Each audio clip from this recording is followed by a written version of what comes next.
নমস্কার। আজকে আমরা একটু দেখব আমার এই কলমচির খাতা থেকে জাতি ধর্ম বর্ণ নির্বিশেষে ঈশ্বরের পূজায় মানুষের যে অধিকার, যে কোনো মানুষ পূজা করতে পারে, কোনো বাধা নেই। পৌরোহিত্য করতে পারে, তাতেও কোনো বাধা নেই, কোনো শাস্ত্রীয় বাধা নেই, সামাজিকভাবে তৈরি করা হয়েছে। কিন্তু সে আলোচনা আজ করব না।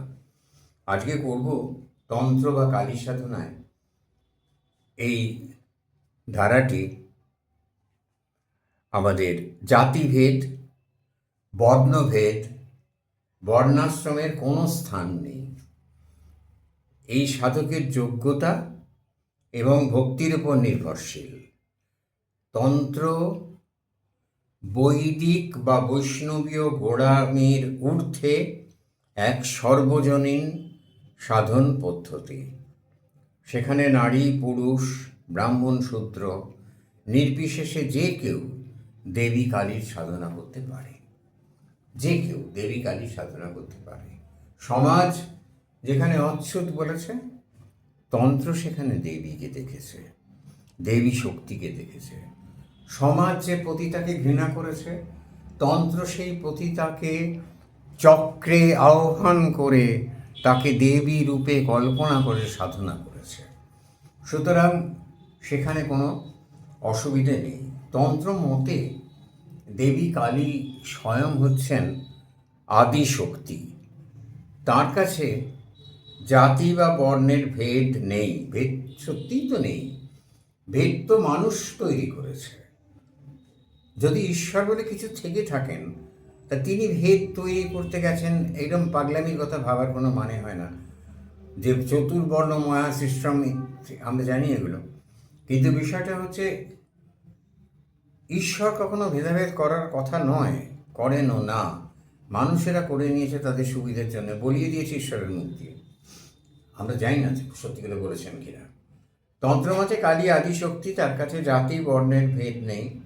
সাধকের দীক্ষা মানসিক শারীরিক শক্তি বিচার্য। এইটা একটা বিরাট ব্যাপার বলা হলো এখানে। তন্ত্রে উপযুক্ত গুরুর কাছে অভিষেক ক্রিয়া করে দীক্ষা নিতে হতো। অভিষেক ক্রিয়ায় ত্রিশূলের মর্মটা বুঝতে হতো।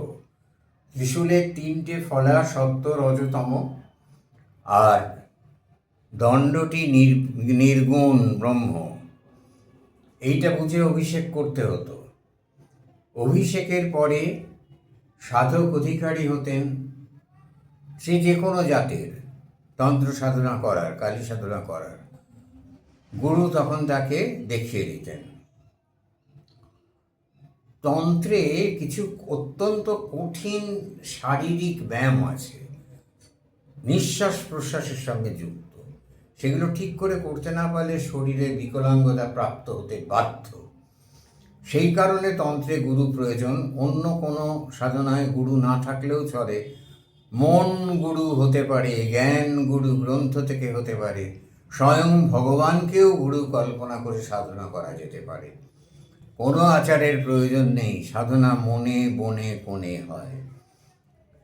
তাই তন্ত্র মূলত পূর্ব ভারতের প্রাক বৈদিক ব্রাত্য সংস্কৃতি থেকে উদ্ভূত, যা বর্ণাশ্রমের কঠোর নিয়ম মানে না। ব্রাত্য, এই মানুষেরা তো ব্রাত্য ছিল তথাকথিত আর্যাবর্তের মানুষদের কাছে।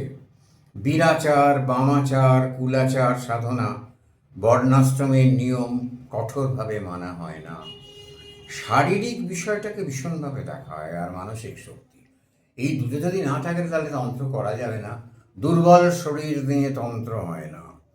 তন্ত্র বলিষ্ঠ শরীরের প্রয়োজন এবং মানসিক শক্তির একটা অত্যন্ত সংগঠিত মনের দরকার। দুর্বল মনের মানুষ তন্ত্র সাধনার উপযুক্ত নয়। তাকে, আর ওই যে বললাম যে যেহেতু মন্ত্রের সঙ্গে ভীষণভাবে জড়িত রয়েছে তান্ত্রিক যোগ, তন্ত্র একটা বিশাল জায়গা।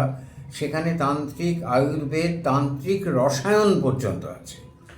এমনকি অনেকে বলেন যে তন্ত্রে সোনা তৈরি, রূপো তৈরি করা যেত অতীতে, সে আমাদের সেই প্রাগৈতিহাসিক জানি না মুনি ঋষিদের যুগে। বর্তমান যুগে এটা কিন্তু করা যায় না, যেতেও না কোনো কালে।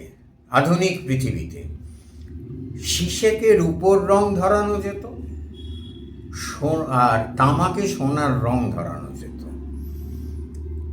সেই মানে এই রসায়ন তন্ত্রে আছে, এবং সেই শিখতে এইগুলোর জন্য গুরুর দরকার। কারণ সিজের রস, আরও বনঘুটো রস্য, এই সমস্ত নানা খাদির কাঠ, এই সমস্ত নানা জিনিসের আছে, প্রয়োজনীয়তা আছে।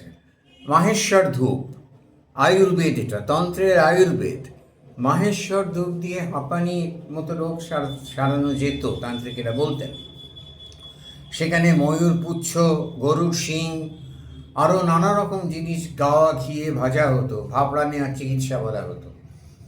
ধোঁয়ায় ঘর ভরে যেত, এবং সেই ধোঁয়া টানতে টানতে অসীম শান্তিতে ঘুমিয়ে পড়তো অসুস্থ মানুষ।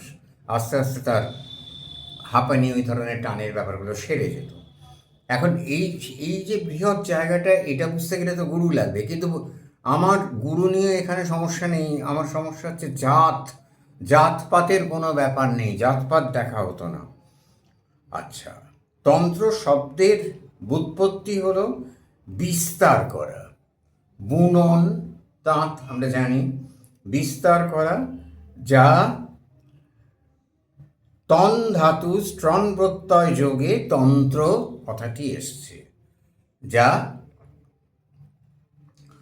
বিস্তার করে শরীর এবং মনের।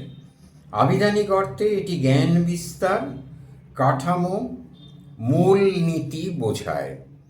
শৈব সিদ্ধান্ত অনুযায়ী তন্ত্রকে তন্নতে বিস্তার্যতে জ্ঞানম অনেন ইতি তন্ত্রম, অর্থাৎ যে শাস্ত্রের মাধ্যমে জ্ঞানের বিস্তার লাভ হয় এবং ত্রাণ লাভ করা যায়, তাই হলো তন্ত্র।